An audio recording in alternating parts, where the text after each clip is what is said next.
মনের মুকুর গল্প পাঠের আসরে আমার সমস্ত প্রিয় বন্ধুদের জানাই সাদর আমন্ত্রণ। মূল গল্পে যাওয়ার আগে আমি আপনাদের বলবো যে এই গল্পটি যদি আপনাদের ভালো লাগে তাহলে অবশ্যই একটি লাইক দেবেন ও গল্পটি শেয়ার করবেন। আর যদি চ্যানেলটি এখনো সাবস্ক্রাইব না করে থাকেন তাহলে সাবস্ক্রাইব করে দেবেন। এবার তাহলে মূল গল্পে আসা যাক। আজ আমি আপনাদের পড়ে শোনাবো শিবরাম চক্রবর্তীর লেখা একটি খুবই হাসির গল্প। গল্পের নাম বনমালীর চিকিৎসা। বনমালী ডাক্তারের ভারী নাম ডাক। নাম তার খুব, আর নামের চেয়ে ডাক আরো বেশি। কলে তার বিরাম নেই, কেননা ডাক্তার হলেও পরোপকার করতে মজবুত তার মতো আর দুটি ছিল না। অনেক সময় তিনি ভিজিট না নিয়েই রোগী দেখতেন, এমনকি তেমন পিড়াপিড়ি করে ধরলে ওষুধপত্রের দামটাও দিয়ে ফেলতে নিজের পকেট থেকেই। তো এমনও শোনা গেছে দু এক অপারগ ক্ষেত্রে রোগীর সৎকারের ব্যয়ভারও তিনি নিজেই বহন করেছেন। নিজের কর্মফলটাই বা বাদ যায় কেন?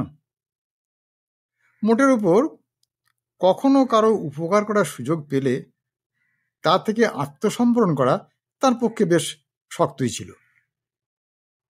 এই কারণে ছোট্ট মফস্বল শহরে পসার তার খুব জমলেও পয়সা তিনি খুব বেশি জমাতে পারেননি। একদিন হয়েছে কি, বনমালীবাবু কল সেরে বাড়ি ফিরছেন। রোদ তখন চড়চড়ে, বেলা দুপুর বয়ে গেছে, অবস্থাও তার বিকল।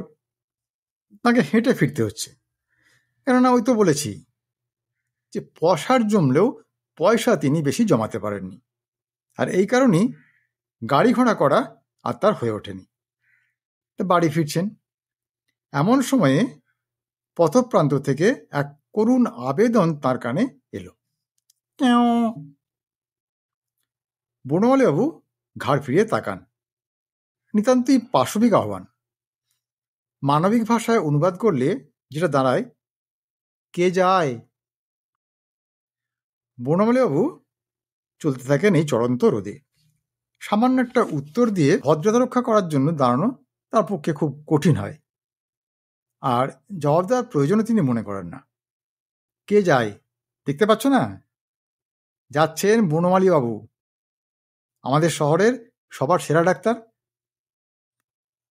পিছন থেকে ডাকার জন্য মনে মনে তিনি বিরক্তই হন, কিন্তু দুপা এগোতেই আবার সেই ক্যাও ক্যাও। এবার কেবল শব্দের সংখ্যায় দ্বিগুণ নয়, আর্তনাদও তীক্ষ্ণ করুণতর, মুখ আরো কাঁচুমাচু।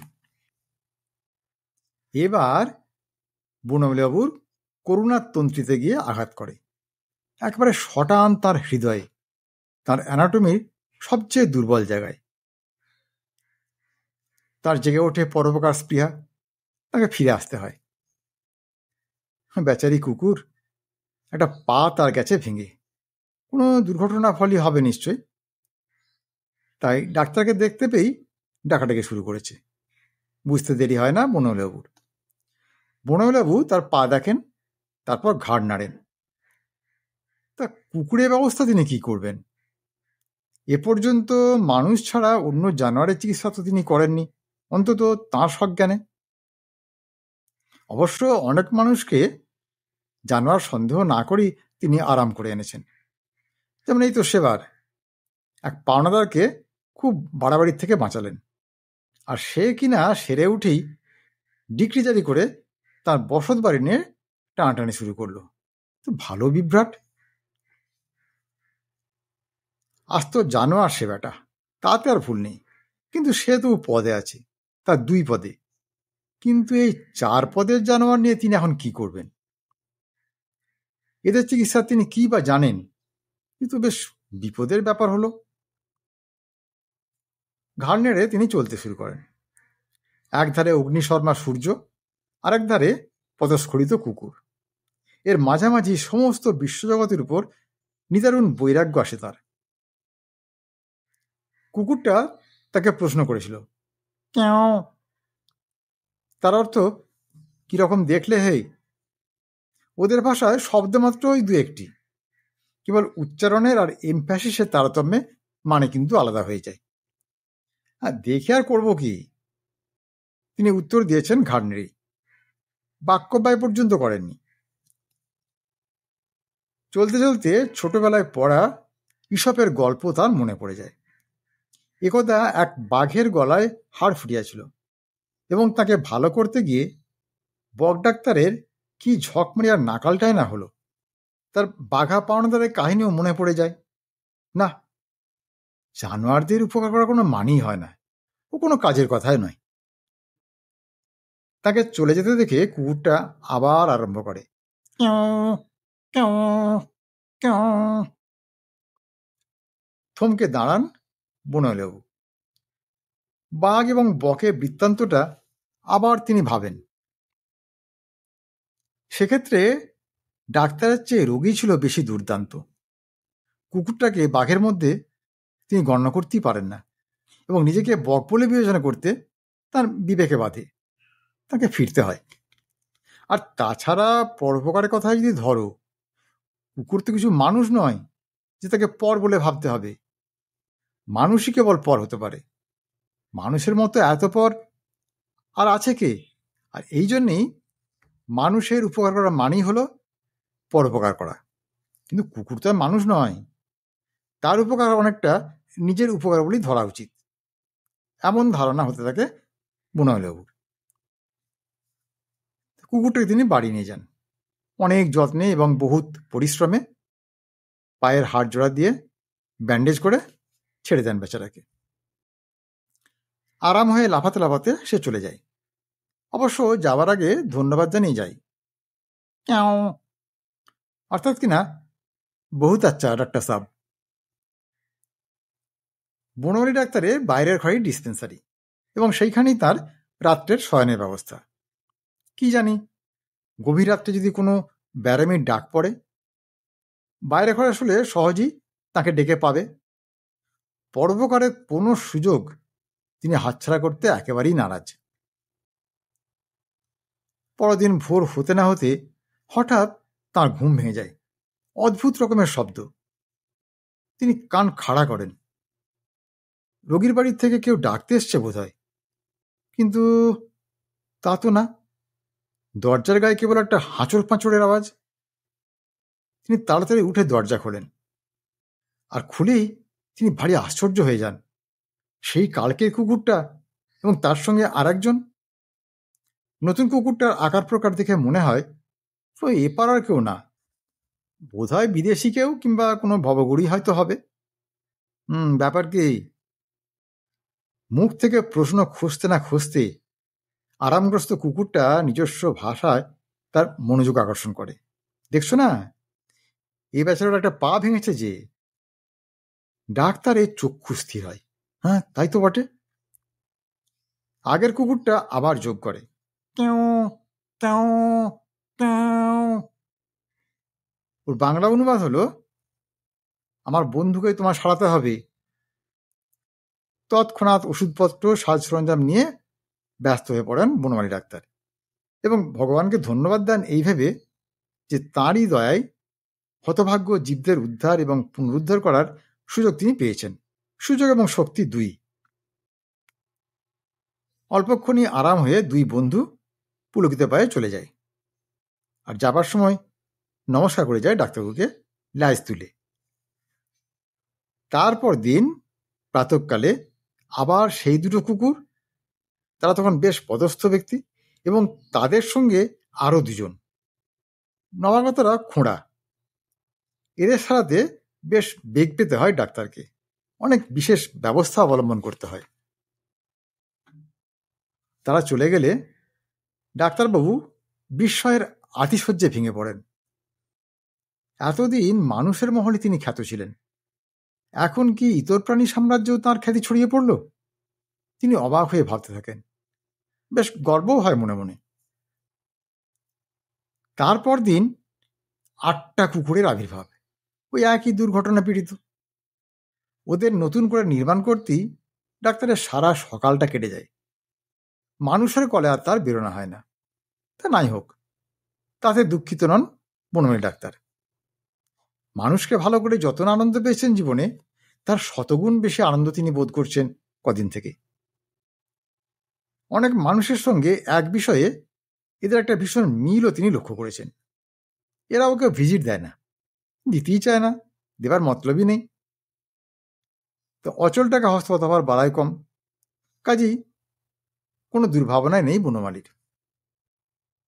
পরদিন দরজা খুলতেই তার চোখে পড়ে 16টা কুকুর, সবাই সমান লালায়িত। তার চিকিৎসার জন্যই অবশ্য। এবার আনন্দের ধাক্কা সামলানো খুব দূরও হয় তার পক্ষে। 4 পেয়ে রোগীদের ব্যবস্থা করতেই তার বিকেল হয়ে যায়, স্নানাহারের আর ফুরসত পান না। তারপরের দিন 32টা। যারা সারতব্য তারা তো এসেছেই, যারা সেরে গেছে তারাও এসছে তাদের সঙ্গে। সমস্ত ডিসপেন্সারিতে আর তিল ধারণের স্থান নেই, কিংবা তিল ধারণের স্থান আছে কেবল। সেদিন তাকে 2জন কম্পাউন্ডার ভাড়া করে আনতে হয়, সেদিনটাও কেটে যায়। তারপরও দিন কুকুরে কুকুরে একবারে 6 লাভ। সামনে রাস্তার একধার কেবল কুকুরে ভর্তি, আর অন্য ধারে পাড়ার যত ছেলে বুড়ো সব দাঁড়িয়ে, তারা সব মজা দেখতে এসছে। এত কুকুর ছিল কোন রাজ্যে? চোখ কপালে তুলে চমৎকৃত হন বনমালী ডাক্তার।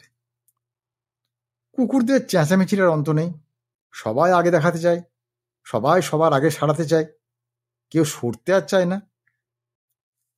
সব জিনিসে তো সীমা আছে, বনমালীরও। বনমালী ডাক্তারের অসহ্য হয় আজ। কুকুরদের কাতর প্রার্থনায় আজ তার মাথা গরম হতে থাকে। তার মানুষ রোগী দেখার ফুরসত নেই, নাওয়া খাওয়া তো মাথায় উঠেছে, আর দিন দিন কেবল কুকুর আর কুকুর। ধুত্তর! তিনি ক্ষেপে ওঠেন হঠাৎ। আর আমার নিজের উপর করে কাজ নেই, পরোপকারেও ইস্তফা দিলাম আজ থেকে। নিয়ে আয় তো আমার বন্দুকটা, বলে নিজেই গিয়ে নিয়ে আসেন বন্দুকটা। আজ এই দিয়ে আমি সবাইকে শেষ করব, তবেই আমার নাম বনমালী ডাক্তার। বন্দুক নিয়ে বেরোতেই একটা কুকুরের ল্যাজে তার পা পড়ে যায়, আর সঙ্গে সঙ্গেই যায় কোথায়। সে তাকে দিল এক কামড় খ্যাঁক করে। তাকে দেখেই তাকে চিনতে পারেন ডাক্তার, সেই তার প্রথম দিনে কুকুরটি। কামড় খেয়ে তারপর রাগে আর তাঁর কাণ্ডজ্ঞান থাকে না। বন্দুক হাতে যেন তাণ্ডব নৃত্য শুরু হয়ে যায় তার। বন্দুক ছোড়ার কথা তিনি একেবারেই ভুলে যান। বন্দুককে ছড়ি বলেই তার ভ্রম হয়। রুগীদের বন্দুক পেটা করতে আরম্ভ করেন তিনি। ফলে যারা খোঁড়া ছিল তাদের খোঁড়ামির মাত্রা তো বেড়ে যায়ই, ভূতপূর্ব খোঁড়াদেরও অনেক আবার পা ভাঙা হয়ে বাড়ি ফেরে। এর 1 মাস পরের ব্যাপার। বনমালী ডাক্তার নিজেই হাসপাতালে পড়ে আছেন। কুকুরের কামড়ের ফলে তাকে জলাতঙ্কে ধরেছে, জীবনের আর তার আশা নেই। শেষ মুহূর্ত ঘনীভূত হবার আগে নার্সকে তিনি ইঙ্গিতে ডাকেন, বলেন, আমার একটা কথা রাখবে? নার্স ব্যস্ত হয়ে ওঠে, ডাক্তার সাহেবকে ডাকবো? না না, তার কোনো দরকার নেই, একটা কথা রাখতে বলছি তোমায়। ইসপের গল্প পড়েছ? নার্স ঘাড় নাড়ে। একদা এক বাঘের গলায় হাড় ফুটিয়াছিল, সেই গল্পটা? হ্যাঁ, পড়েছি ডাক্তার। আমার গল্পটাও যেন সেই বইয়ে যোগ করা হয়। একদা এক কুকুরের পা ভাঙিয়াছিল। বকের চেয়েও আমার পরিণাম শোচনীয়। বক তবু মাথা বাঁচাতে পেরেছিল, আমি কিন্তু পারিনি। যোগ করতে বলবে তো? কাকে বলবো স্যার? নার্স ঠিক বুঝতে পারে না। কেন, ইসবকে? একেবারে অবাক হওয়ার আগে বনমালী আর একবার অবাক হন। কাকে আবার? সেই তো তার বই এটাও যোগ করবে। ইসব? নার্সের বাক্য স্ফূর্তি হতে ঈষৎ দেরি হয়। তিনি তো মারা গেছেন। ও, মারা গেছেন? কবে? কেন? তাকে কি তাহলে কুকুরে কামড়েছিল নাকি? ঈশপের মৃত্যুশোক তার আর সহ্য হয় না। বলতে বলতে তাঁর প্রাণবায়ু বহির্গত হয়ে যায়, আর সেই ধাক্কাতেই তিনি হার্ট ফেল করেন। আজকের গল্প তাহলে এখানেই শেষ করছি। গল্পটি কেমন লাগলো তা কমেন্ট করে জানাবেন, আর যদি ভালো লাগে তাহলে একটা লাইক দেবেন ও গল্পটি শেয়ার করবেন। আর যদি মনের মুকুর চ্যানেলটি এখনও সাবস্ক্রাইব না করে থাকেন তাহলে এখনই সাবস্ক্রাইব করে দিন। আজ তাহলে আসি বন্ধু, খুব শীঘ্রই আবার হাজির হব এরকম একটি সুন্দর গল্পের ভিডিও নিয়ে। ততক্ষণ সবাই খুব ভালো থাকুন, সুস্থ থাকুন, আনন্দে থাকুন। নমস্কার।